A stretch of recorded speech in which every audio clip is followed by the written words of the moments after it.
আওয়ামী লীগকে জাতীয় নাগরিক কমিটির মাধ্যমে পুনর্বাসন করার চক্রান্ত কেন চালানো হচ্ছে?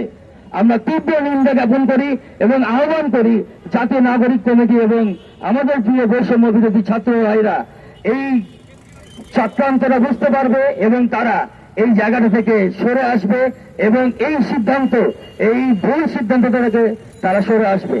আমি অত্যন্ত দুঃখিত এবং লজ্জিত আমার জাতীয় নাগরিক কমিটি নিয়ে। আমার ছাত্র ভাইয়েরা একটা কমিটি করেছে, তারা গতকালকে আমরা দেখলাম যে আওয়ামী লীগের যেই সকল কাউন্সিলর আছে, বিগত 15 বছরে বিএনপি বা জামায়াতের কোনো কাউন্সিলর ছিল না, এটা আপনারা এবং আমরা খুব ভালো করে জানি। অথচ তারা তাদের সাথে বসে একই টেবিলে বসে তাদেরকে কাউন্সিলর ফিরিয়ে দেয়া এবং তাদের দলে যোগদান করার আহ্বান জানিয়েছে।